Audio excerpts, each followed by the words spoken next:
Dans la tradition chrétienne, il y a 4 évangiles. Mais pour les archéologues, il en existe bien davantage. Tous dissimulés et proscrits par l'Église primitive.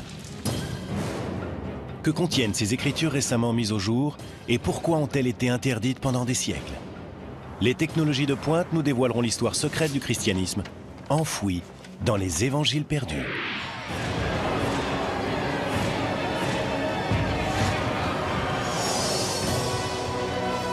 La Bible, un texte sacré pour des milliards d'individus, plein de miracles et de mystères. Pourtant, de nouvelles percées en matière de technologie suggèrent que ces incroyables miracles reposent sur des faits. La science peut-elle faire la lumière sur la vérité qui se cache derrière les plus grands mystères de la Bible?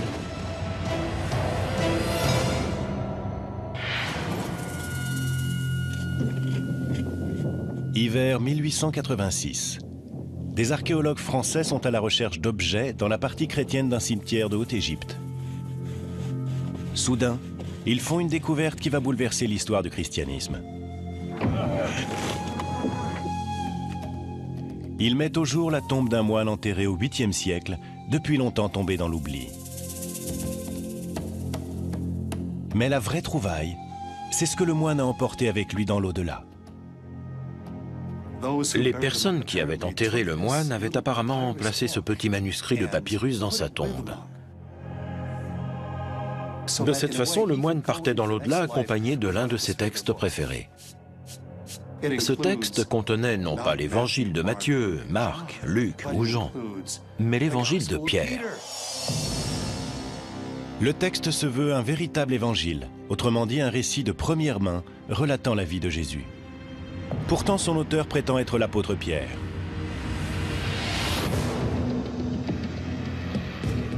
Pendant près de 2000 ans, tout ce que les chrétiens savaient de Jésus provenait des évangiles contenus dans la Bible chrétienne.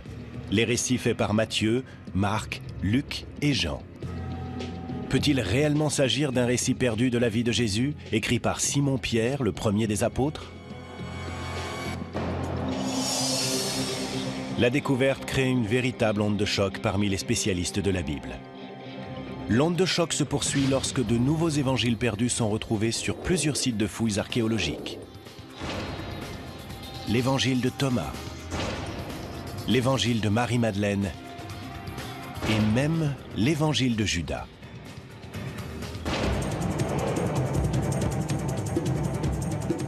La découverte des évangiles perdus révèle aussi une lutte secrète, aujourd'hui oubliée, mais jadis capitale.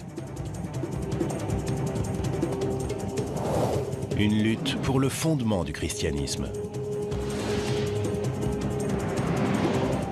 D'un côté se trouve un groupe fervent qui préconise une relation spirituelle directe avec Dieu et qui s'appuie sur ses propres évangiles. De l'autre, un christianisme orthodoxe qui se hiérarchise et qui ne reconnaît l'existence que de 4 évangiles. L'issue de ce conflit sera décisive pour l'avenir du christianisme.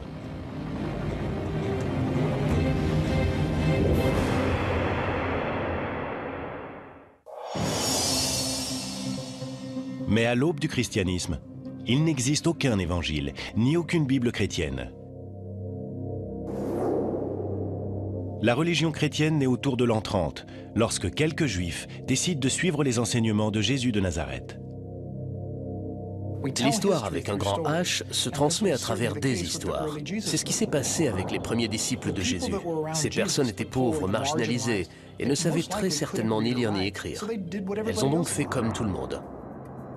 Elles ont raconté des histoires. Les gens parlaient entre eux. Toi qui as connu Jésus, que t'a-t-il dit lorsque tu l'as rencontré? Est-ce que tu as fait route avec lui? Tu te rappelles ce qui s'est passé? Moi, j'ai entendu dire que... Les récits de la vie de Jésus n'ont pas été écrits avant des décennies. Les spécialistes pensent que le tout premier évangile, celui de Marc, a été rédigé autour de l'an 70, 40 ans après la mort de Jésus. Mais ce n'était pas le seul. En l'an 200 après Jésus-Christ, ces écritures ne se résumaient pas à 4 évangiles. Il pourrait y en avoir eu près de 50. Ils étaient intitulés l'Évangile de Philippe, l'Évangile des Hébreux ou encore l'Apocalypse de Pierre. Certains de ces écrits ont été mentionnés par des auteurs antiques, mais jusqu'à récemment, ils semblaient avoir tous disparu. Que leur est-il arrivé? Et pourquoi n'y a-t-il que 4 évangiles de nos jours? La réponse tient davantage de la politique que de la religion. La Bible n'est pas tombée du ciel. Elle a été élaborée par des penseurs chrétiens qui représentaient un point de vue bien spécifique. Ce qui est surprenant, c'est que la Bible chrétienne telle qu'on la connaît n'est vraiment née que 300 ans après la mort de Jésus. Et l'homme qui en a déterminé le contenu avait des intentions très concrètes, qui n'avaient que peu de rapport avec la religion.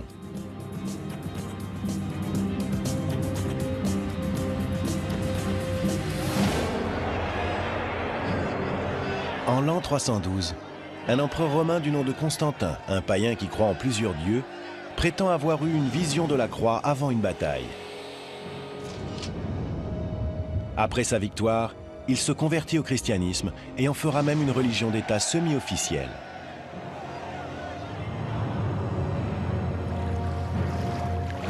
Constantin veut exploiter cette nouvelle religion afin d'unifier un empire romain qui se désagrège.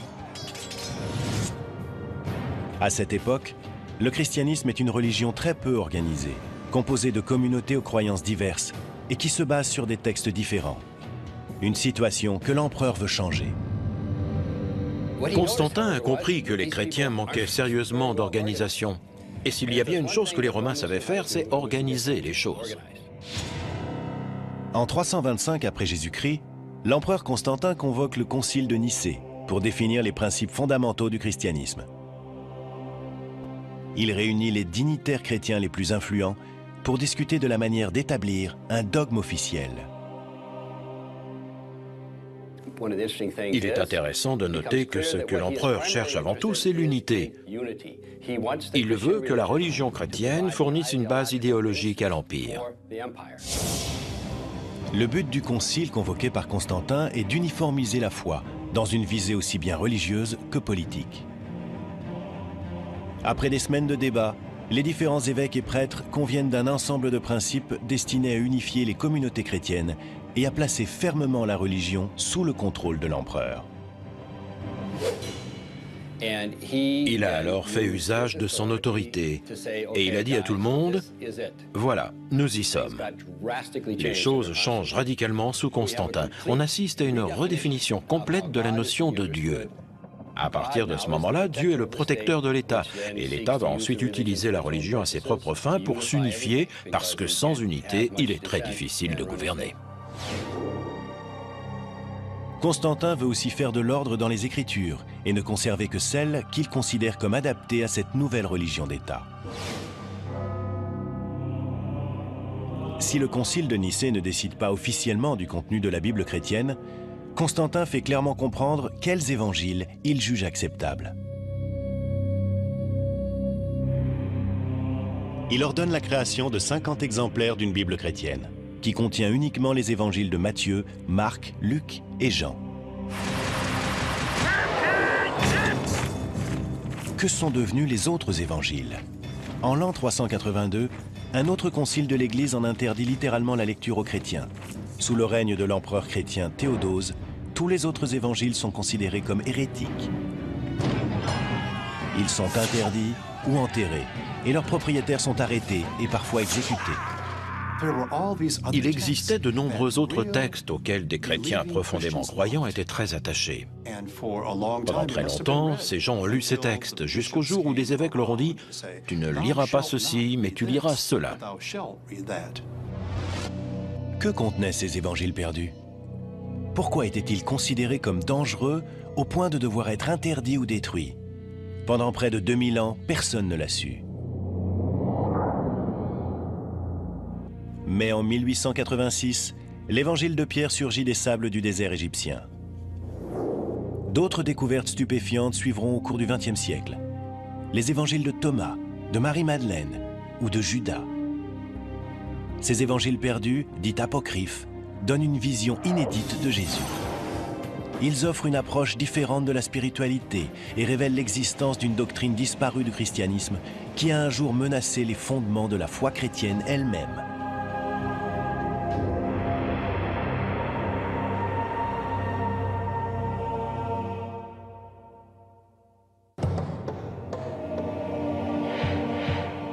Pendant près de 2000 ans, les chrétiens ont cru que seuls 4 évangiles racontaient l'histoire de Jésus de Nazareth.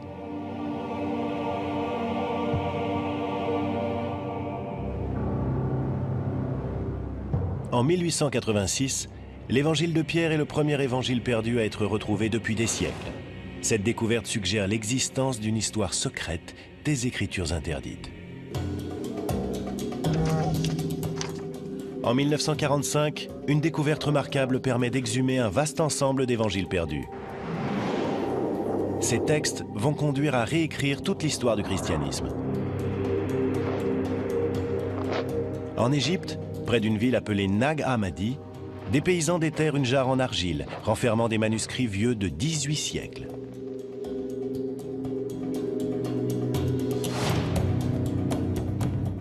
La jarre contient 52 textes différents intitulés « Les Actes de Pierre »,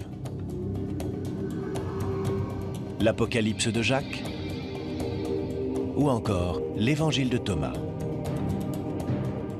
Ces textes sont de véritables évangiles perdus.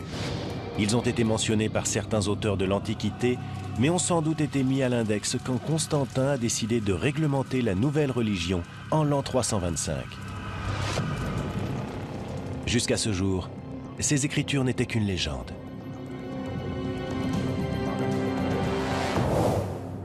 L'évangile de Thomas est peut-être le plus surprenant de ces textes perdus.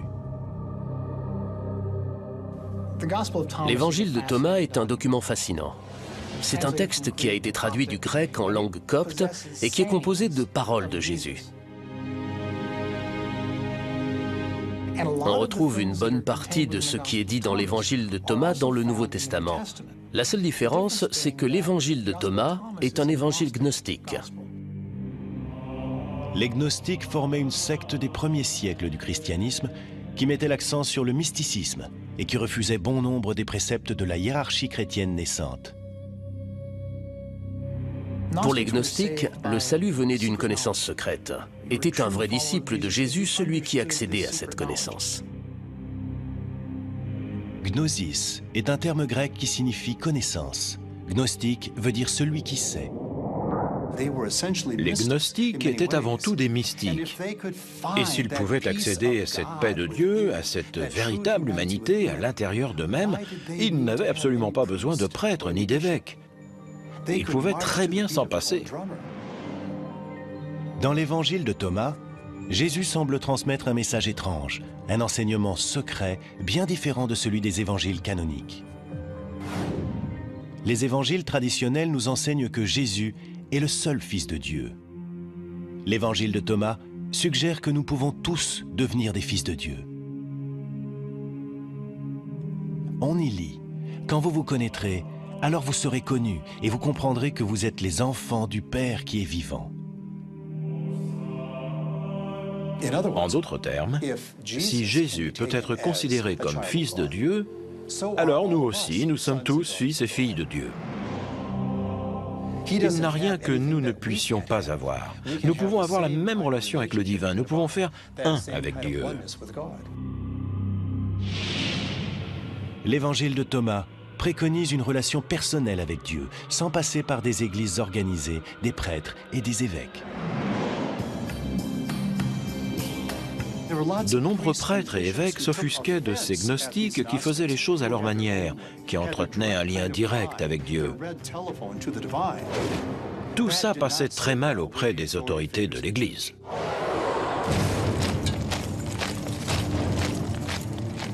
Et c'est peut-être pour cela que l'évangile de Thomas a été considéré comme une hérésie. L'indépendance des croyances gnostiques fragilisait la hiérarchie de l'Église. Les gnostiques jugeaient leurs propres évangiles tout aussi fondés, sinon plus, que ceux de Matthieu, Marc, Luc et Jean. Et dans le cas de l'évangile de Thomas, ils avaient peut-être raison. Lorsque ces évangiles gnostiques sont découverts en 1945, un problème délicat se pose. L'évangile perdu de Thomas pourrait être plus vieux que ceux de Matthieu, Marc, Luc et Jean. Il y a un débat parmi les spécialistes concernant la datation de l'évangile de Thomas. Ce que nous savons, c'est qu'il existe des papyrus grecs très anciens de l'évangile de Thomas. Il semble que certains fragments de cet évangile soient extrêmement vieux. En fait, certains fragments de l'évangile de Thomas pourraient remonter au tout début de l'Église. La plupart des spécialistes pensent que les 4 évangiles traditionnels ont été écrits dans la génération qui a suivi la mort de Jésus, 40 à 60 ans après les événements.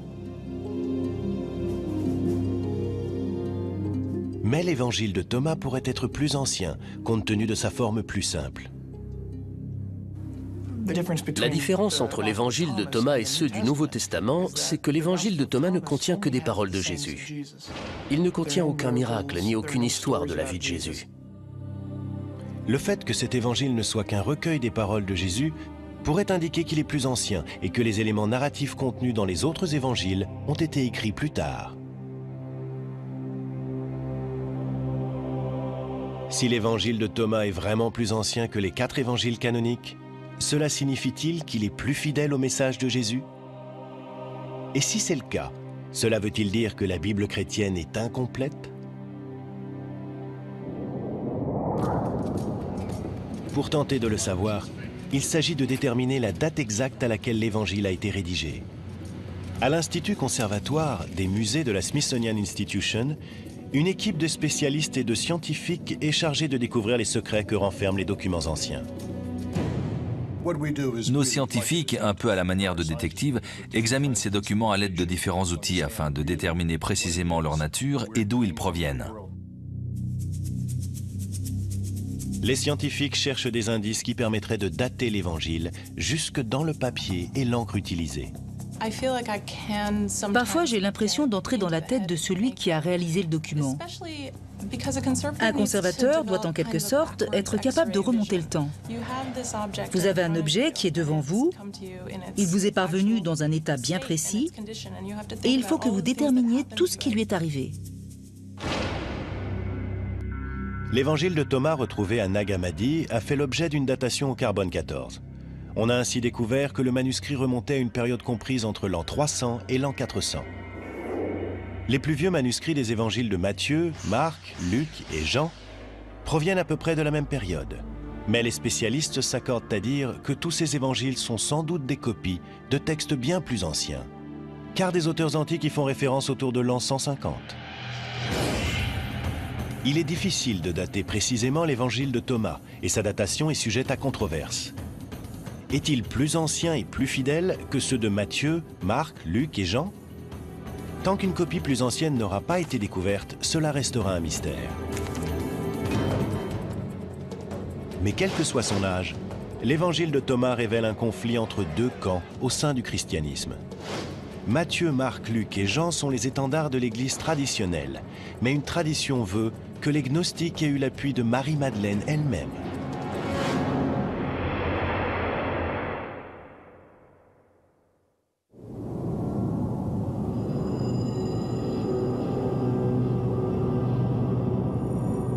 Pendant des siècles, les chrétiens ont cru que seuls 4 évangiles rapportaient la vie et le message de Jésus de Nazareth.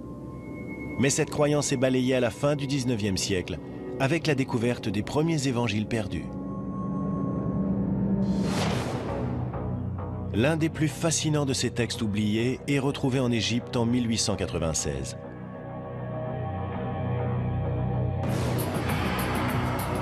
Et l'auteur de cet évangile a de quoi surprendre. Cet évangile a été écrit au nom d'une femme. Et pas n'importe quelle femme, mais Marie-Madeleine. On ne parle pas de la Marie-Madeleine qui a joué un rôle dans la Bible, de la prostituée repentante. Il s'agit de Marie-Madeleine, la disciple bien-aimée, celle qui a fait partie des proches de Jésus. Seuls quelques fragments subsistent, mais ils mettent en évidence l'importance qu'a eue Marie. Si l'évangile de Marie est authentique, cela signifie que les femmes ont un jour joué un rôle de première importance dans l'Église chrétienne. Cela veut dire que Marie-Madeleine n'était pas une ancienne prostituée, mais qu'elle était à la tête des apôtres. Et dans une religion dominée depuis des siècles par les hommes, cela signifie que l'évangile le plus important est attribué à une femme. L'évangile de Marie rapporte en détail les enseignements que Jésus transmet secrètement à Marie. Des enseignements qui portent sur la vie, la mort et le paradis. Dans cet évangile, Jésus révèle à Marie certaines choses au sujet de la vie après la mort en des termes profondément gnostiques. Dans les 4 évangiles traditionnels, la vie après la mort est décrite comme un paradis de béatitude. Mais dans l'évangile de Marie, la vie dans l'au-delà implique un étrange voyage de l'âme après la mort, au cours duquel le défunt rencontre des créatures angéliques et démoniaques pendant l'ascension de l'âme vers le ciel. Jésus ne révèle ce secret qu'à Marie.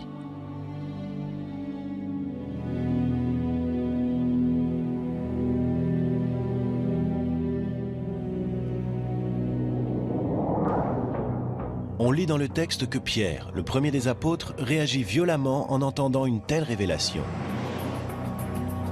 Pierre dit, « S'est-il réellement adressé à une femme à notre insu? Devons-nous nous tourner vers elle et tous l'écouter? L'a-t-il préférée à nous ?»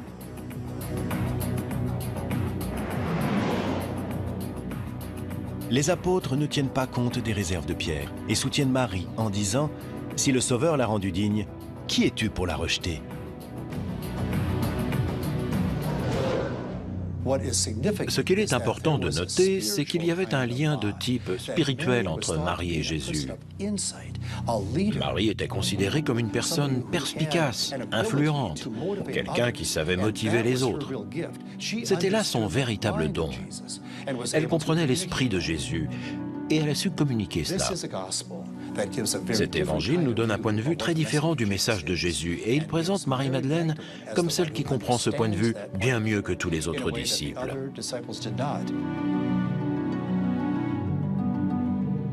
Mais s'agit-il d'un véritable évangile? Est-ce vraiment le témoignage direct de Marie-Madeleine? Si c'est le cas, cela pourrait bouleverser l'histoire du christianisme et apporter une vision radicalement différente du rôle des femmes dans l'Église chrétienne. La clé réside dans la datation de ce texte. Est-il plus ancien que les 4 évangiles canoniques? Et peut-il avoir été écrit par Marie-Madeleine elle-même?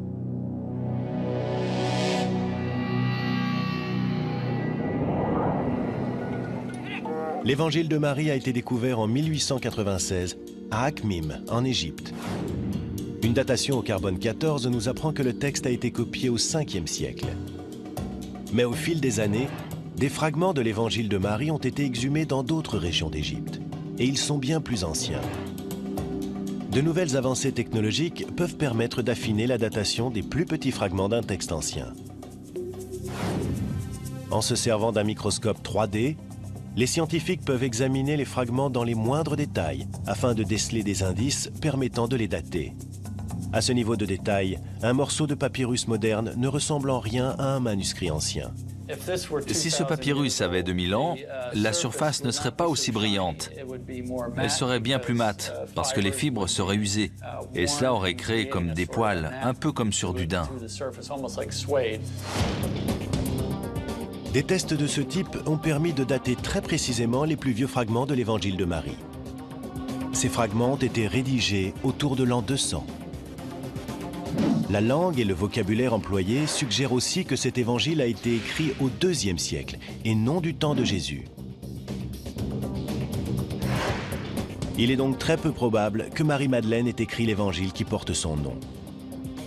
La plupart des spécialistes pensent qu'on doit sa création à un chrétien gnostique du IIe siècle qui voulait invoquer l'autorité d'une femme apôtre. On ignore qui a rédigé ce manuscrit, mais beaucoup pensent percevoir dans ce texte la voix et le point de vue d'une femme.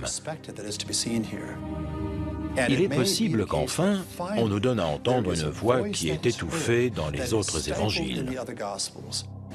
Le plus important peut-être, c'est que l'évangile de Marie révèle l'existence d'un conflit au sein de l'Église primitive au sujet du rôle des femmes.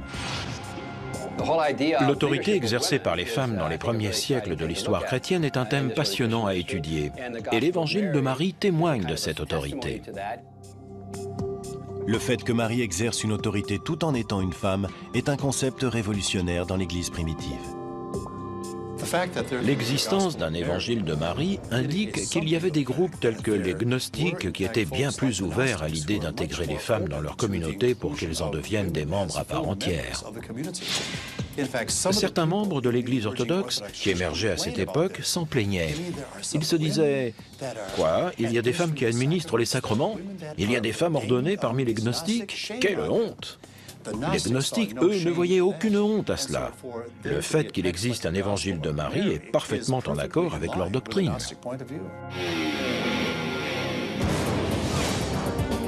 Si l'évangile de Marie nous offre le point de vue des gnostiques sur les femmes, un autre évangile gnostique prétend présenter le récit de Pierre, le premier des apôtres. Il semble révéler le secret de ce qui s'est réellement passé lors de la résurrection de Jésus.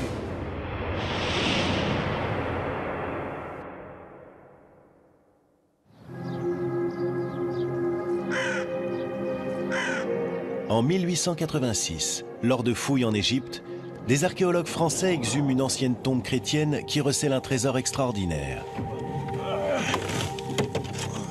Entre les mains d'un moine du 8e siècle se trouve un manuscrit intitulé « L'Évangile de Pierre ». C'est l'un des tout premiers évangiles perdus à être découvert. S'agit-il vraiment d'un récit perdu de la vie de Jésus, écrit par Simon-Pierre, le premier des apôtres? Si tel est le cas, cela changerait l'histoire du christianisme, car l'évangile de Pierre nous livre une version bien différente de la vie de Jésus. Ce texte est très précieux et très intéressant. Il contient une histoire ancienne, mais une histoire complètement différente. Dans l'évangile de Pierre, les Romains sont étonnamment sympathiques. On y lit que Jésus n'a pas souffert sur la croix. Mais ce qu'il y a de plus frappant, c'est que l'évangile de Pierre est présenté comme un témoignage direct de la résurrection elle-même. C'est le seul évangile que l'on connaisse qui tente de raconter ce qui s'est passé pendant la résurrection. Tous les évangiles de la Bible évoquent ce qui s'est passé après la résurrection, à partir de la découverte du tombeau vide. Mais ils ne nous parlent pas du moment de la résurrection elle-même. La description commence le 3e matin qui suit la mort de Jésus, alors que des soldats romains gardent le tombeau du Messie.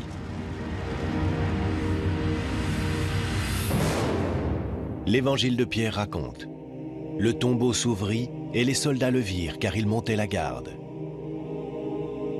Et comme ils expliquaient ce qu'ils avaient vu, ils virent 3 hommes sortir du tombeau. Il voit 2 hommes sortir, en soutenant un 3e, Jésus vraisemblablement. Puis une voix grave se fait entendre et dit « As-tu prêché? As-tu prêché à ceux qui sont morts ?»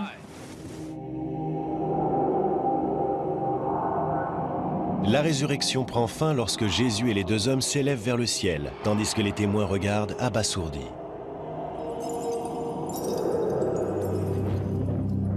L'évangile se termine par une phrase qui présente le récit comme un témoignage direct de l'apôtre Pierre lui-même. Ce texte peut-il être réellement l'œuvre du premier des apôtres, le premier pape? A-t-il été rédigé à la même époque ou plus tôt que les 4 évangiles traditionnels? S'agit-il d'un récit plus tardif, d'un faux récit qui se serait lui-même fait passer pour un témoignage de Pierre? Les données archéologiques ne sont pas claires.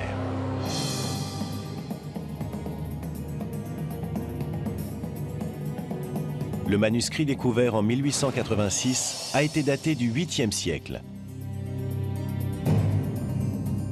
soit 7 siècles après la mort de Jésus et de l'apôtre Pierre. Des fragments ont été retrouvés sur d'autres sites. Ils remontent environ à l'an 500 et ne peuvent donc pas avoir été écrits directement par l'apôtre. Mais l'évangile a été mentionné par les premiers auteurs chrétiens. Un évêque dans l'actuelle Turquie a cité nommément ce texte autour de l'an 190. On peut donc faire remonter cet évangile jusqu'au 2e siècle, mais pas davantage. Selon toute vraisemblance, le texte a été composé au début du 2e siècle. On pense qu'il date du début du 2e siècle parce qu'il contient des éléments des 4 évangiles canoniques. Les histoires racontées dans l'évangile de Pierre sont si proches de celles des autres évangiles qu'il semble probable qu'elles aient été simplement copiées. Quiconque a écrit cet évangile au IIe siècle a prétendu qu'il s'agissait de l'œuvre de l'apôtre Pierre afin de lui donner plus d'autorité. Dans le monde antique, c'était une pratique courante. Quand quelqu'un voulait faire part d'une idée qu'il croyait être vraie ou qu'il voulait à tout prix transmettre aux premiers chrétiens, il ne le faisait pas dans sa propre voix, mais à travers la voix d'une autre personne qu'il considérait comme faisant autorité. À cet égard, l'évangile de Pierre n'est pas un texte authentique, mais un faux. Cela nous amène à un point important et troublant. Si l'évangile de Pierre n'est pas authentique, alors ceux de Matthieu, Marc, Luc et Jean ne le sont sans doute pas non plus. On ne sait pas qui sont leurs auteurs, mais ces évangiles ont été rédigés au nom de Matthieu, Marc, Luc et Jean, parce que c'étaient les grandes figures du passé. Mais c'est un fait, ils n'ont très certainement pas été composés par Matthieu, Marc, Luc et Jean. La plupart des spécialistes s'accordent à dire que même les 4 évangiles canoniques n'ont pas été écrits par les apôtres dont ils portent le nom, mais par des disciples de ces apôtres. Si les évangiles de Matthieu, Marc, Luc et Jean n'ont en fait pas été écrits par les apôtres, cela signifie-t-il que l'évangile de Pierre ou l'évangile de Marie peuvent être considérés comme tout aussi authentiques? La réponse à cette question reste floue pour les historiens. Mais certains éléments contenus dans l'évangile de Pierre laissent penser qu'il ne peut pas être le témoignage de quelqu'un, et encore moins de l'apôtre Pierre. Le texte nous livre un contenu douteux. Dans la scène de la résurrection, Jésus et les 2 anges sont décrits comme s'étirant au-delà des cieux. Et derrière Jésus, la croix émerge du tombeau et parle. L'Évangile dit « Ils entendirent une voix venue des cieux. As-tu prêché à ceux qui se sont endormis ?» Et la réponse vint de la croix « Oui ». L'évangile de Pierre était bien trop fabuleux.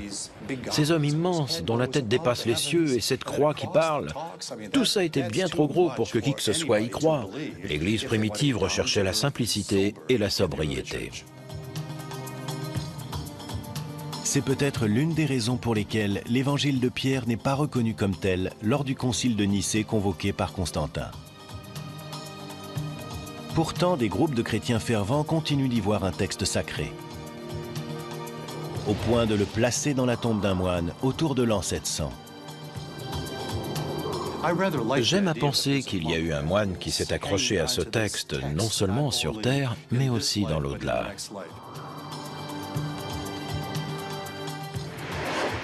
L'évangile de Pierre est découvert en 1886. C'est l'un des premiers évangiles perdus à être retrouvé. La plus récente découverte d'évangiles apocryphes ne date que de 2006. Un texte qui provoque immédiatement la controverse, car il aurait été écrit par celui qui a trahi Jésus, Judas.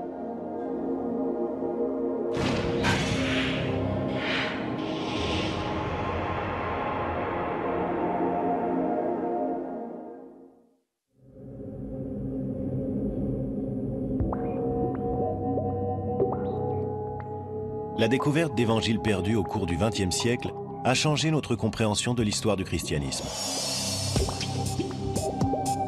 Mais l'un de ces textes récemment découverts met en doute les fondements même des croyances chrétiennes traditionnelles. En 2000, un manuscrit en papyrus est racheté à un marchand d'antiquités égyptien. On pense qu'il aurait été à l'origine retrouvé près de Nag Hammadi, où ont été mis au jour les premiers évangiles gnostiques. Il est identifié comme l'évangile de Judas. Judas Iscariote.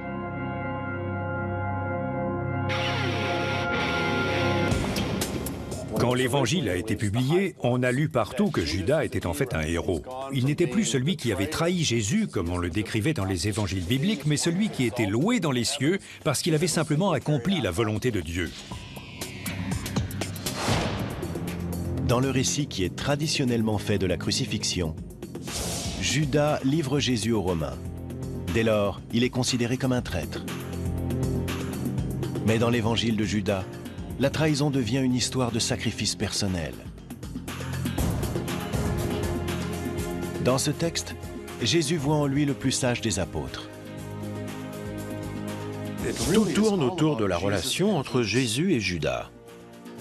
Judas est vu comme un disciple très particulier. Il est celui qui reçoit l'enseignement, il est celui qui semble comprendre le mieux qui est véritablement Jésus. Jésus dit à Judas qu'il ne sacrifiera que son enveloppe charnelle aux Romains. Lui-même échappera à la crucifixion et retournera au royaume spirituel. Cela indique clairement que l'évangile de Judas est d'origine gnostique. Pour les gnostiques, Jésus n'était pas vraiment humain. Il avait simplement une apparence humaine. C'était un esprit, si on veut. L'idée fondamentale du gnosticisme, c'était de se débarrasser de cette enveloppe, de ce vêtement, de cet élément humain de façon à pouvoir retourner à cette forme pure d'esprit. L'évangile de Judas opère un remarquable renversement par rapport aux évangiles chrétiens canoniques et déclenche immédiatement la controverse dès sa publication en 2006. S'il s'agit d'un authentique évangile écrit par Judas, cela bouleverserait l'histoire et la théologie chrétienne. Mais bon nombre de spécialistes pensent que l'évangile de Judas ne peut être qu'un faux.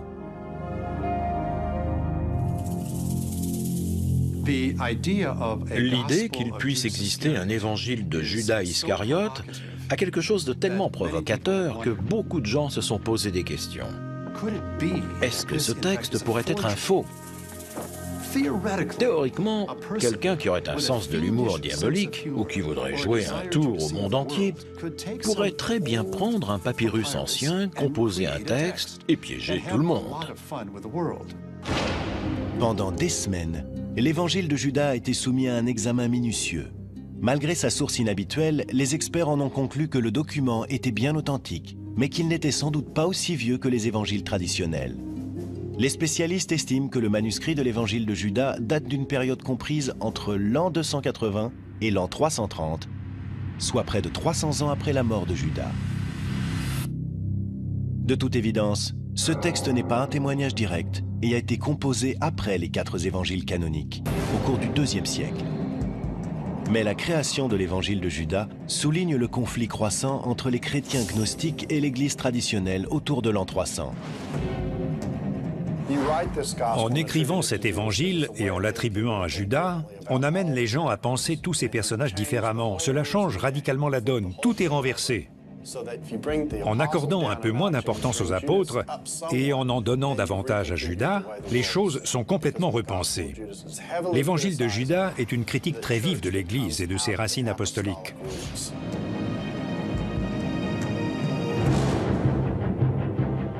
En utilisant la voix de Judas, l'auteur gnostique anonyme veut frapper les croyances chrétiennes orthodoxes en plein cœur. Alors que les chrétiens gnostiques multiplient les provocations, les autorités de l'Église orthodoxe commencent à organiser leur riposte.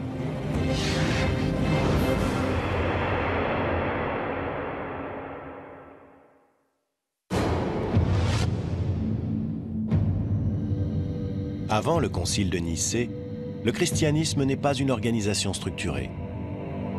Pendant ces 3 premiers siècles, la religion chrétienne est faite de croyances variées qui s'appuient sur des évangiles très divers. Mais à partir de l'an 300, le mouvement gnostique à l'intérieur de la religion chrétienne est considéré comme une menace pour la hiérarchie des prêtres et des évêques. Les gnostiques et leurs évangiles mettent l'accent sur la relation de chacun avec Dieu, sans passer par le biais des prêtres ou d'un corps religieux structuré. Les gnostiques pensaient qu'ils avaient à l'intérieur d'eux-mêmes le moyen d'accéder directement au divin. Ils n'avaient pas réellement besoin de prêtres et d'évêques. Ils n'avaient pas besoin de suivre ce type d'autorité.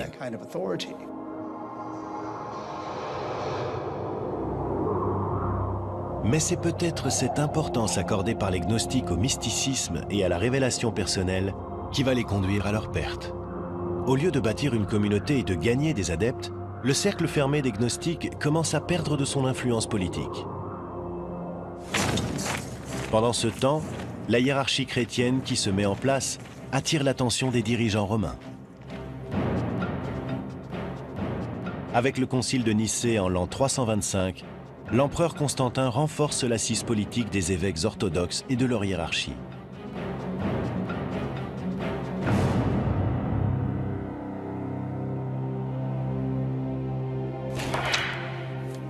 Les 4 évangiles de Matthieu, Marc, Luc et Jean sont retenus.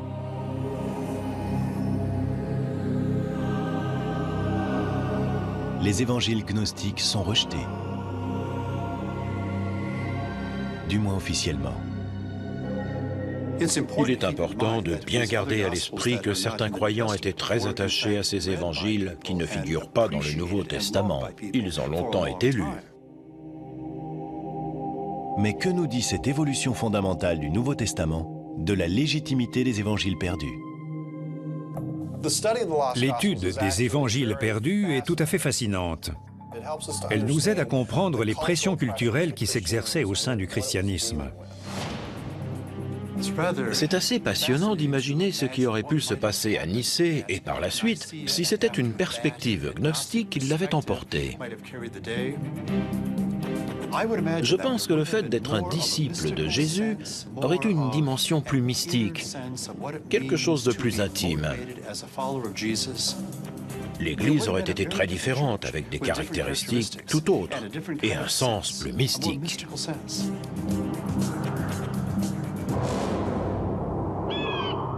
Mais les gnostiques ne l'ont pas emporté lors du concile de Nicée. Et quelque part, dans un monastère du désert égyptien, un groupe de moines gnostiques s'est sans doute inquiété du sort de ces évangiles qu'ils aimaient tant. Ils ont dû être profondément attachés à ces textes, jusqu'à ce jour fatidique. Ce jour où l'évêque Athanase d'Alexandrie a annoncé à tous les moines qu'il était temps de se débarrasser des livres hérétiques et de lire les livres de la Bible. Peut-être que les moines ont réuni ces précieux textes de la bibliothèque de Nag Hammadi et que, le cœur lourd, ils n'ont pas pu se résoudre à les détruire. Alors ils les ont cachés dans une jarre pour qu'ils durent pour toujours jusqu'à ce que nous les retrouvions à notre époque et que nous les lisions à nouveau. Pendant des millénaires, les 4 évangiles du Nouveau Testament contenus dans la Bible ont été présentés comme la véritable histoire de Jésus. Pour certains, les évangiles perdus révèlent la voie que le christianisme n'a pas empruntée. Pour d'autres, elle ne l'a pas été pour une bonne raison. On dit que parfois, l'histoire est écrite par les vainqueurs, mais qu'un jour, c'est au tour des vaincus d'être entendus. Il est intéressant d'entendre le point de vue des vaincus, mais il ne faut pas oublier la suite de la phrase, qui est que parfois, les vainqueurs méritent de gagner.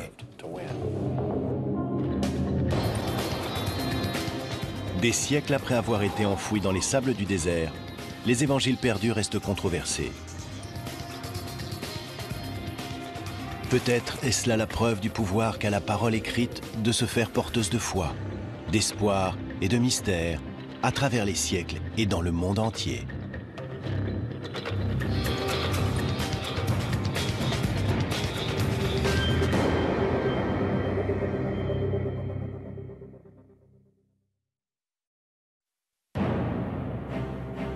Dans la tradition chrétienne, il y a 4 évangiles. Mais pour les archéologues, il en existe bien davantage, tous dissimulés et proscrits par l'Église primitive. Que contiennent ces écritures récemment mises au jour et pourquoi ont-elles été interdites pendant des siècles? Les technologies de pointe nous dévoileront l'histoire secrète du christianisme, enfouie dans les évangiles perdus.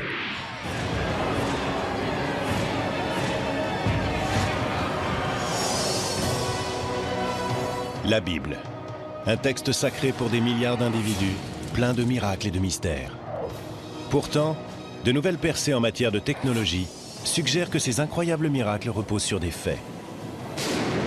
La science peut-elle faire la lumière sur la vérité qui se cache derrière les plus grands mystères de la Bible?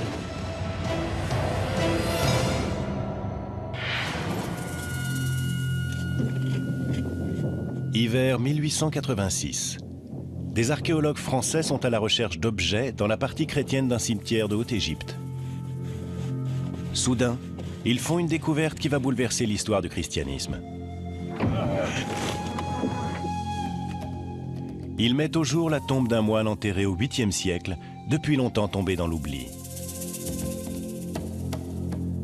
Mais la vraie trouvaille, c'est ce que le moine a emporté avec lui dans l'au-delà. Les personnes qui avaient enterré le moine avaient apparemment placé ce petit manuscrit de papyrus dans sa tombe. De cette façon, le moine partait dans l'au-delà accompagné de l'un de ses textes préférés. Ce texte contenait non pas l'évangile de Matthieu, Marc, Luc ou Jean, mais l'évangile de Pierre. Le texte se veut un véritable évangile, autrement dit un récit de première main relatant la vie de Jésus. Pourtant, son auteur prétend être l'apôtre Pierre.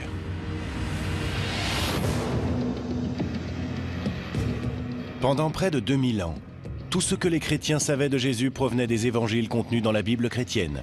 Les récits faits par Matthieu, Marc, Luc et Jean. Peut-il réellement s'agir d'un récit perdu de la vie de Jésus, écrit par Simon-Pierre, le premier des apôtres? La découverte crée une véritable onde de choc parmi les spécialistes de la Bible. L'onde de choc se poursuit lorsque de nouveaux évangiles perdus sont retrouvés sur plusieurs sites de fouilles archéologiques. L'évangile de Thomas, l'évangile de Marie-Madeleine et même l'évangile de Judas.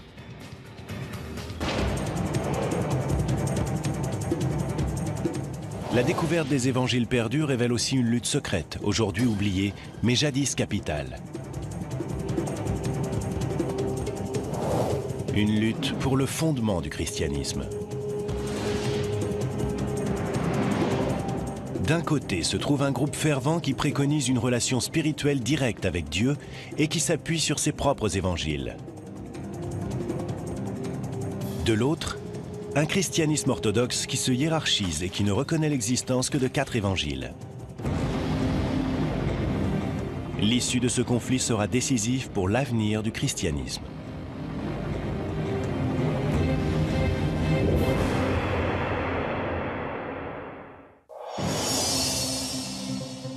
Mais à l'aube du christianisme, il n'existe aucun évangile, ni aucune Bible chrétienne. La religion chrétienne naît autour de l'an 30, lorsque quelques Juifs décident de suivre les enseignements de Jésus de Nazareth. L'histoire avec un grand H se transmet à travers des histoires. C'est ce qui s'est passé avec les premiers disciples de Jésus. Ces personnes étaient pauvres, marginalisées, et ne savaient très certainement ni lire ni écrire. Elles ont donc fait comme tout le monde. Elles ont raconté des histoires. Les gens parlaient entre eux. Toi qui as connu Jésus, que t'a-t-il dit lorsque tu l'as rencontré? Est-ce que tu as fait route avec lui? Tu te rappelles ce qui s'est passé? Moi, j'ai entendu dire que... Les récits de la vie de Jésus n'ont pas été écrits avant des décennies. Les spécialistes pensent que le tout premier évangile, celui de Marc, a été rédigé autour de l'an 70, 40 ans après la mort de Jésus. Mais ce n'était pas le seul. En l'an 200 après Jésus-Christ, ces écritures ne se résumaient pas à 4 évangiles. Il pourrait y en avoir eu près de 50. Ils étaient intitulés l'Évangile de Philippe, l'Évangile des Hébreux, ou encore l'Apocalypse de Pierre. Certains de ces écrits ont été mentionnés par des auteurs antiques, mais jusqu'à récemment, ils semblaient avoir tous disparu. Que leur est-il arrivé? Et pourquoi n'y a-t-il que 4 évangiles de nos jours? La réponse tient davantage de la politique que de la religion. La Bible n'est pas tombée du ciel. Elle a été élaborée par des penseurs chrétiens qui représentaient un point de vue bien spécifique. Ce qui est surprenant, c'est que la Bible chrétienne telle qu'on la connaît n'est vraiment née que 300 ans après la mort de Jésus. Et l'homme qui en a déterminé le contenu avait des intentions très concrètes, qui n'avaient que peu de rapport avec la religion.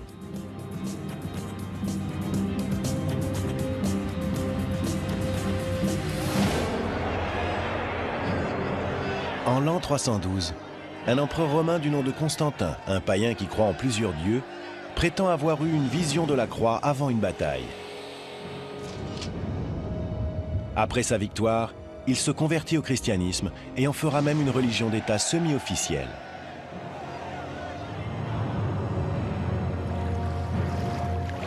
Constantin veut exploiter cette nouvelle religion afin d'unifier un empire romain qui se désagrège. À cette époque, le christianisme est une religion très peu organisée, composée de communautés aux croyances diverses et qui se base sur des textes différents. Une situation que l'empereur veut changer. Constantin a compris que les chrétiens manquaient sérieusement d'organisation. Et s'il y a bien une chose que les Romains savaient faire, c'est organiser les choses. En 325 après Jésus-Christ, l'empereur Constantin convoque le concile de Nicée pour définir les principes fondamentaux du christianisme. Il réunit les dignitaires chrétiens les plus influents pour discuter de la manière d'établir un... Il voit deux hommes sortir en soutenant un troisième, Jésus vraisemblablement. Puis une voix grave se fait entendre et dit « As-tu prêché? As-tu prêché à ceux qui sont morts ?»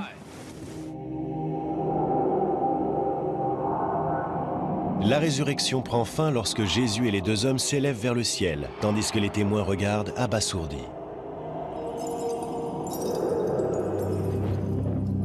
L'évangile se termine par une phrase qui présente le récit comme un témoignage direct de l'apôtre Pierre lui-même. Ce texte peut-il être réellement l'œuvre du premier des apôtres, le premier pape? A-t-il été rédigé à la même époque ou plus tôt que les 4 évangiles traditionnels? S'agit-il d'un récit plus tardif, d'un faux récit qui se serait lui-même fait passer pour un témoignage de Pierre? Les données archéologiques ne sont pas claires.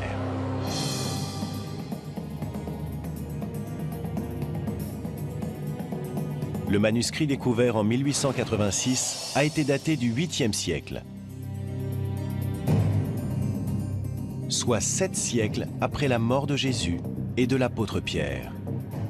Des fragments ont été retrouvés sur d'autres sites. Ils remontent environ à l'an 500 et ne peuvent donc pas avoir été écrits directement par l'apôtre. Mais l'évangile a été mentionné par les premiers auteurs chrétiens.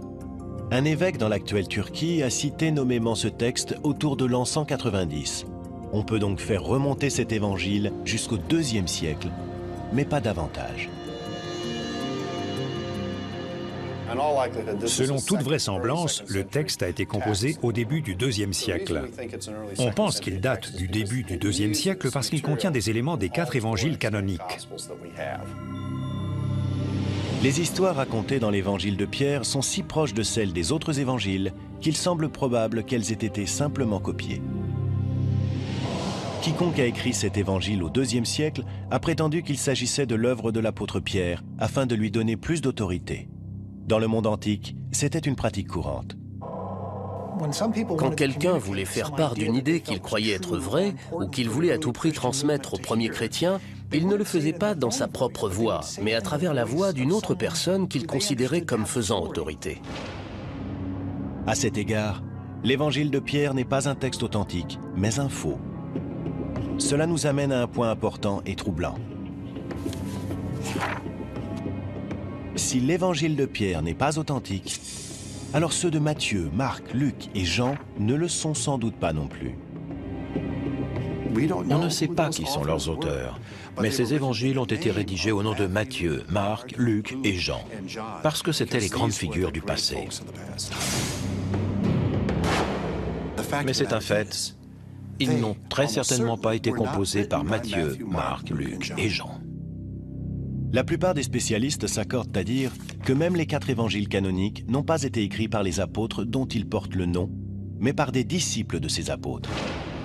Si les évangiles de Matthieu, Marc, Luc et Jean n'ont en fait pas été écrits par les apôtres, cela signifie-t-il que l'évangile de Pierre ou l'évangile de Marie peuvent être considérés comme tout aussi authentiques?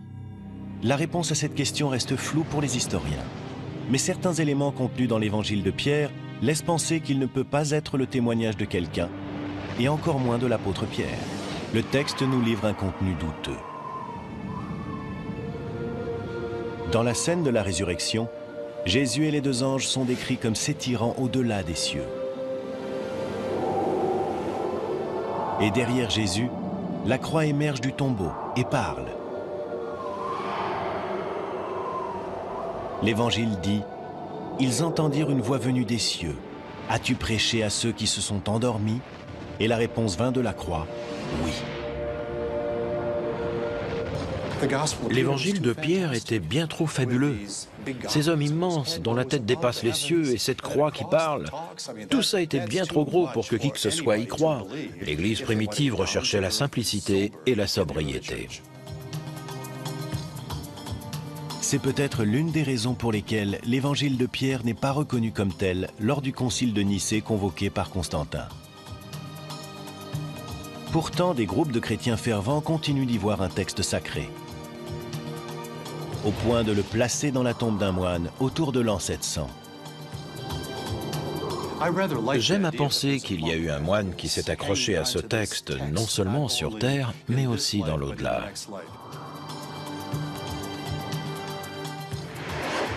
L'évangile de Pierre est découvert en 1886. C'est l'un des premiers évangiles perdus à être retrouvé. La plus récente découverte d'évangiles apocryphes ne date que de 2006. Un texte qui provoque immédiatement la controverse, car il aurait été écrit par celui qui a trahi Jésus, Judas.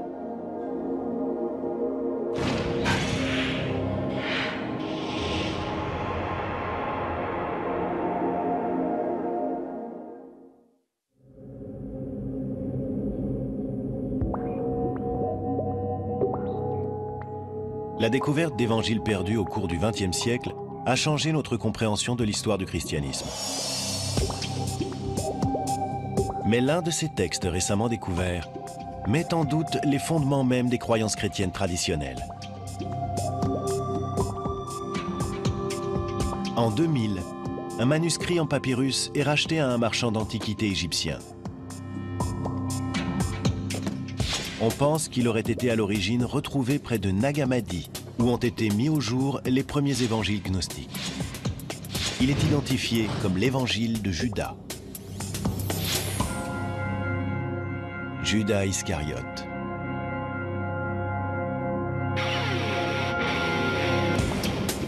Quand l'Évangile a été publié, on a lu partout que Judas était en fait un héros. Il n'était plus celui qui avait trahi Jésus, comme on le décrivait dans les évangiles bibliques, mais celui qui était loué dans les cieux parce qu'il avait simplement accompli la volonté de Dieu. Dans le récit qui est traditionnellement fait de la crucifixion, Judas livre Jésus aux Romains. Dès lors, il est considéré comme un traître. Mais dans l'évangile de Judas, l'Église organisée, des prêtres et des évêques. De nombreux prêtres et évêques s'offusquaient de ces gnostiques qui faisaient les choses à leur manière, qui entretenaient un lien direct avec Dieu. Tout ça passait très mal auprès des autorités de l'Église.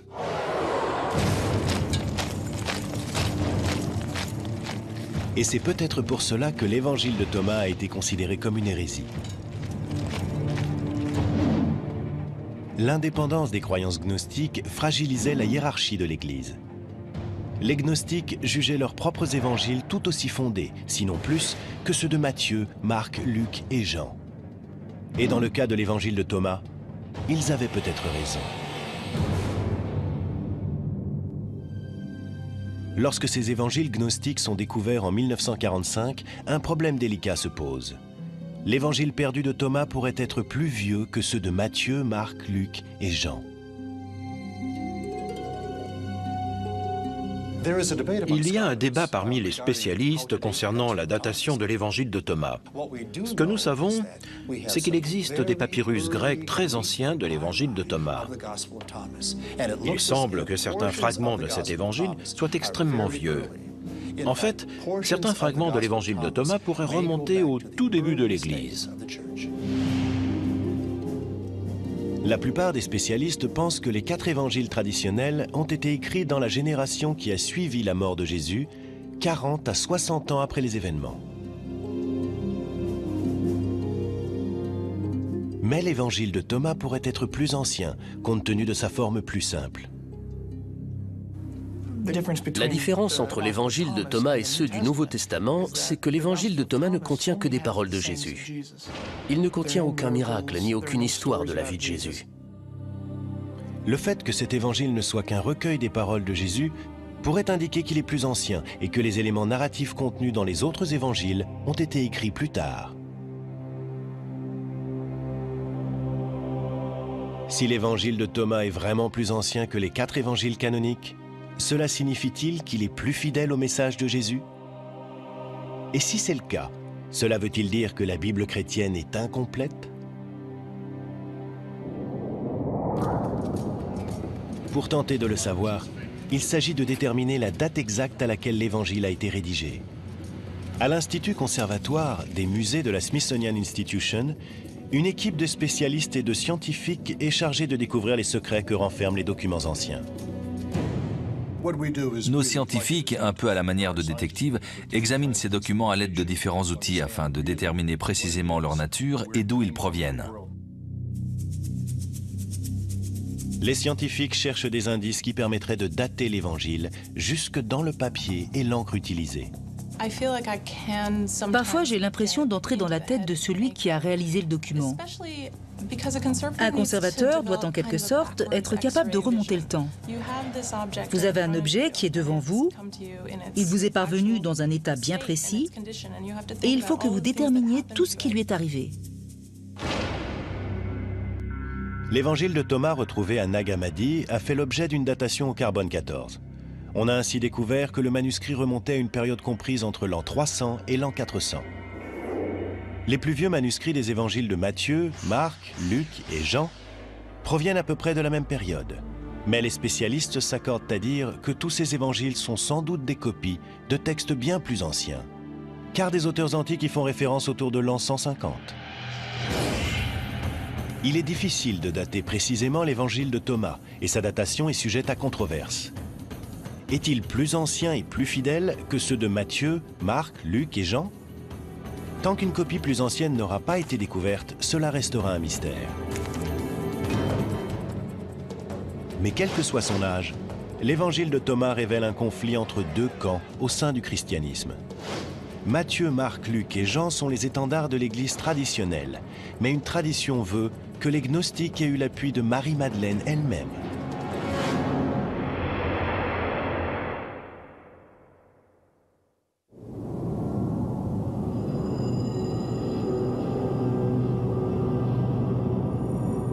Pendant des siècles, les chrétiens ont cru que seuls 4 évangiles rapportaient la vie et le message de Jésus de Nazareth. Mais cette croyance est balayée à la fin du XIXe siècle, avec la découverte des premiers évangiles perdus. L'un des plus fascinants de ces textes oubliés est retrouvé en Égypte en 1896.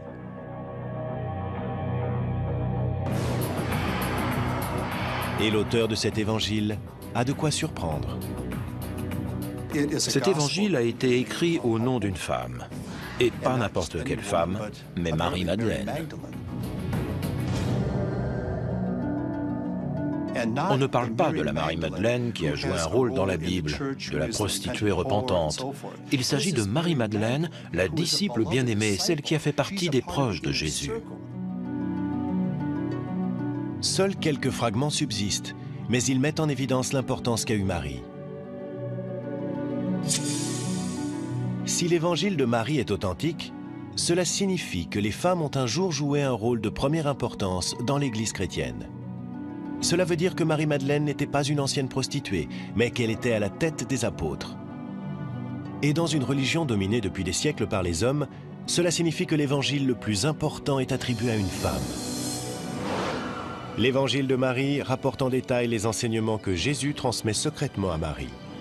Des enseignements qui portent sur la vie, la mort et le paradis. Dans cet évangile, Jésus révèle à Marie certaines choses au sujet de la vie après la mort en des termes profondément gnostiques. Dans les 4 évangiles traditionnels, la vie après la mort est décrite comme un paradis de béatitude. Mais dans l'évangile de Marie, la vie dans l'au-delà implique un étrange voyage de l'âme après la mort, au cours duquel le défunt rencontre des créatures angéliques et démoniaques pendant l'ascension de l'âme vers le ciel. Jésus ne révèle ce secret qu'à Marie.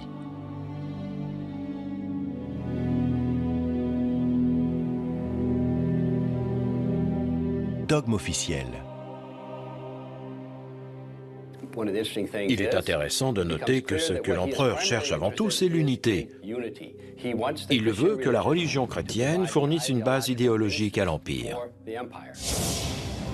Le but du concile convoqué par Constantin est d'uniformiser la foi, dans une visée aussi bien religieuse que politique. Après des semaines de débats, les différents évêques et prêtres conviennent d'un ensemble de principes destinés à unifier les communautés chrétiennes et à placer fermement la religion sous le contrôle de l'empereur. Il a alors fait usage de son autorité et il a dit à tout le monde, « Voilà, nous y sommes ». Les choses changent radicalement sous Constantin. On assiste à une redéfinition complète de la notion de Dieu. À partir de ce moment-là, Dieu est le protecteur de l'État, et l'État va ensuite utiliser la religion à ses propres fins pour s'unifier, parce que sans unité, il est très difficile de gouverner. Constantin veut aussi faire de l'ordre dans les Écritures et ne conserver que celles qu'il considère comme adaptées à cette nouvelle religion d'État. Si le concile de Nicée ne décide pas officiellement du contenu de la Bible chrétienne, Constantin fait clairement comprendre quels évangiles il juge acceptables. Il ordonne la création de 50 exemplaires d'une Bible chrétienne, qui contient uniquement les évangiles de Matthieu, Marc, Luc et Jean. Que sont devenus les autres évangiles? En l'an 382, un autre concile de l'Église en interdit littéralement la lecture aux chrétiens. Sous le règne de l'empereur chrétien Théodose, tous les autres évangiles sont considérés comme hérétiques. Ils sont interdits ou enterrés, et leurs propriétaires sont arrêtés et parfois exécutés. Il existait de nombreux autres textes auxquels des chrétiens profondément croyants étaient très attachés. Pendant très longtemps, ces gens ont lu ces textes, jusqu'au jour où des évêques leur ont dit « Tu ne liras pas ceci, mais tu liras cela ». Que contenaient ces évangiles perdus? Pourquoi étaient-ils considérés comme dangereux au point de devoir être interdits ou détruits? Pendant près de 2000 ans, personne ne l'a su. Mais en 1886, l'évangile de Pierre surgit des sables du désert égyptien. D'autres découvertes stupéfiantes suivront au cours du XXe siècle. Les évangiles de Thomas, de Marie-Madeleine ou de Judas. Ces évangiles perdus, dits apocryphes, donnent une vision inédite de Jésus. Ils offrent une approche différente de la spiritualité et révèlent l'existence d'une doctrine disparue du christianisme qui a un jour menacé les fondements de la foi chrétienne elle-même.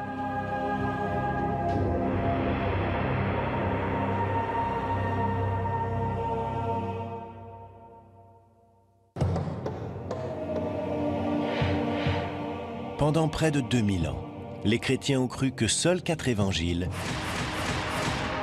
racontaient l'histoire de Jésus de Nazareth.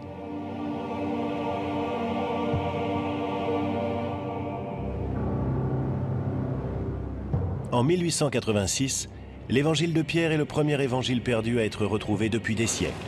Cette découverte suggère l'existence d'une histoire secrète des Écritures interdites. En 1945, une découverte remarquable permet d'exhumer un vaste ensemble d'évangiles perdus. Ces textes vont conduire à réécrire toute l'histoire du christianisme. En Égypte, près d'une ville appelée Nag Hammadi, des paysans déterrent une jarre en argile, renfermant des manuscrits vieux de 18 siècles.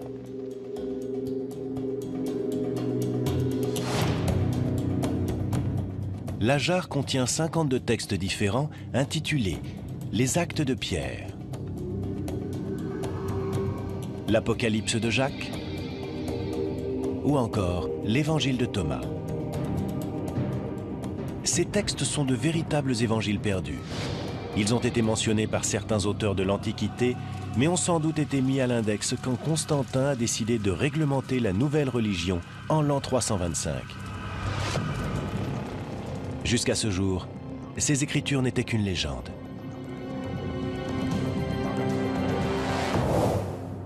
L'évangile de Thomas est peut-être le plus surprenant de ces textes perdus. L'évangile de Thomas est un document fascinant. C'est un texte qui a été traduit du grec en langue copte et qui est composé de paroles de Jésus. On retrouve une bonne partie de ce qui est dit dans l'évangile de Thomas dans le Nouveau Testament. La seule différence, c'est que l'évangile de Thomas est un évangile gnostique. les gnostiques formaient une secte des premiers siècles du christianisme qui mettait l'accent sur le mysticisme et qui refusait bon nombre des préceptes de la hiérarchie chrétienne naissante. Pour les gnostiques, le salut venait d'une connaissance secrète. Était un vrai disciple de Jésus celui qui accédait à cette connaissance. Gnosis est un terme grec qui signifie connaissance. Gnostique veut dire celui qui sait. Les gnostiques étaient avant tout des mystiques. Et s'ils pouvaient accéder à cette paix de Dieu, à cette véritable humanité à l'intérieur d'eux-mêmes, ils n'avaient absolument pas besoin de prêtres ni d'évêques. Ils pouvaient très bien s'en passer. Dans l'évangile de Thomas, Jésus semble transmettre un message étrange, un enseignement secret bien différent de celui des évangiles canoniques. Les évangiles traditionnels nous enseignent que Jésus est le seul Fils de Dieu. L'évangile de Thomas suggère que nous pouvons tous devenir des fils de Dieu. On y lit « Quand vous vous connaîtrez, alors vous serez connus et vous comprendrez que vous êtes les enfants du Père qui est vivant. » En d'autres termes, si Jésus peut être considéré comme Fils de Dieu, alors nous aussi, nous sommes tous fils et filles de Dieu. Il n'a rien que nous ne puissions pas avoir. Nous pouvons avoir la même relation avec le divin, nous pouvons faire un avec Dieu. L'évangile de Thomas préconise une relation personnelle avec Dieu, sans passer par des églises. On lit dans le texte que Pierre, le premier des apôtres, réagit violemment en entendant une telle révélation. Pierre dit « S'est-il réellement adressé à une femme à notre insu? Devons-nous nous tourner vers elle et tous l'écouter? L'a-t-il préféré à nous ?»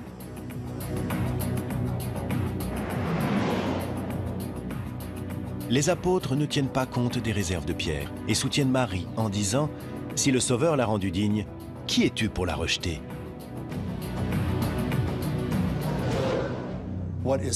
Ce qu'il est important de noter, c'est qu'il y avait un lien de type spirituel entre Marie et Jésus. Marie était considérée comme une personne perspicace, influente, quelqu'un qui savait motiver les autres.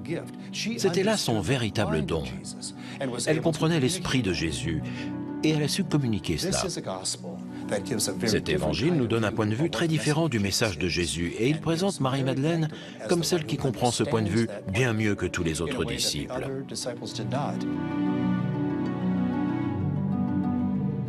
Mais s'agit-il d'un véritable évangile?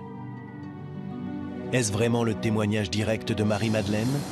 Si c'est le cas, cela pourrait bouleverser l'histoire du christianisme et apporter une vision radicalement différente du rôle des femmes dans l'Église chrétienne. La clé réside dans la datation de ce texte. Est-il plus ancien que les 4 évangiles canoniques? Et peut-il avoir été écrit par Marie-Madeleine elle-même?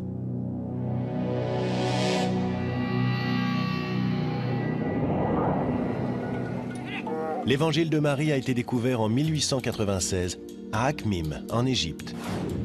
Une datation au carbone 14 nous apprend que le texte a été copié au 5e siècle. Mais au fil des années, des fragments de l'évangile de Marie ont été exhumés dans d'autres régions d'Égypte, et ils sont bien plus anciens. De nouvelles avancées technologiques peuvent permettre d'affiner la datation des plus petits fragments d'un texte ancien. En se servant d'un microscope 3D, les scientifiques peuvent examiner les fragments dans les moindres détails afin de déceler des indices permettant de les dater. À ce niveau de détail, un morceau de papyrus moderne ne ressemble en rien à un manuscrit ancien. Si ce papyrus avait 2000 ans, la surface ne serait pas aussi brillante.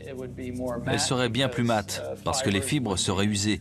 Et cela aurait créé comme des poils, un peu comme sur du daim.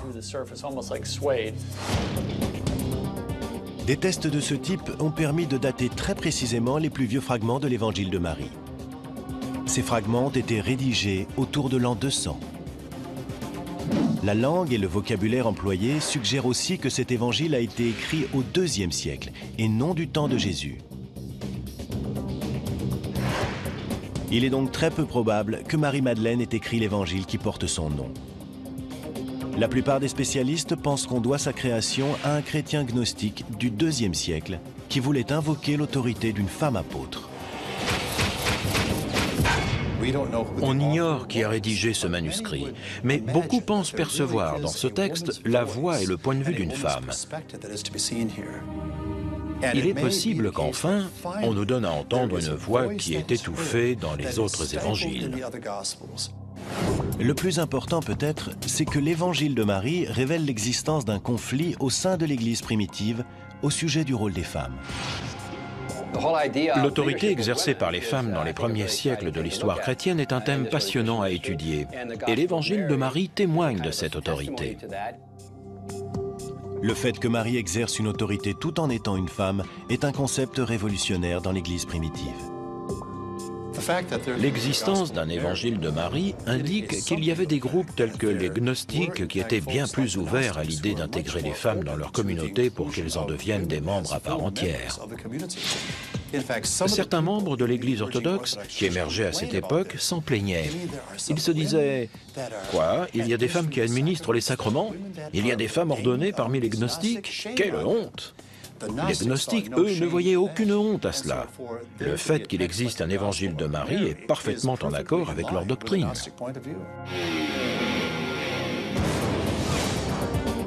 Si l'évangile de Marie nous offre le point de vue des gnostiques sur les femmes, un autre évangile gnostique prétend présenter le récit de Pierre, le premier des apôtres. Il semble révéler le secret de ce qui s'est réellement passé lors de la résurrection de Jésus.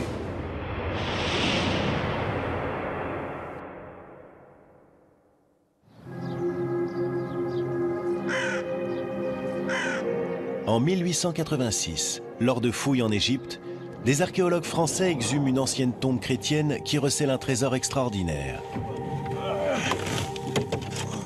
Entre les mains d'un moine du 8e siècle se trouve un manuscrit intitulé « L'Évangile de Pierre ». C'est l'un des tout premiers évangiles perdus à être découvert. S'agit-il vraiment d'un récit perdu de la vie de Jésus, écrit par Simon-Pierre, le premier des apôtres? Si tel est le cas, cela changerait l'histoire du christianisme, car l'évangile de Pierre nous livre une version bien différente de la vie de Jésus. Ce texte est très précieux et très intéressant. Il contient une histoire ancienne, mais une histoire complètement différente. Dans l'évangile de Pierre, les Romains sont étonnamment sympathiques. On y lit que Jésus n'a pas souffert sur la croix. Mais ce qu'il y a de plus frappant, c'est que l'évangile de Pierre est présenté comme un témoignage direct de la résurrection elle-même. C'est le seul évangile que l'on connaisse qui tente de raconter ce qui s'est passé pendant la résurrection. Tous les évangiles de la Bible évoquent ce qui s'est passé après la résurrection, à partir de la découverte du tombeau vide. Mais ils ne nous parlent pas du moment de la résurrection elle-même.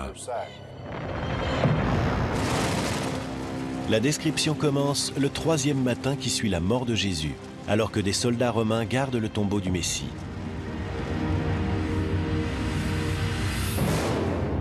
L'évangile de Pierre raconte: le tombeau s'ouvrit et les soldats le virent car ils montaient la garde.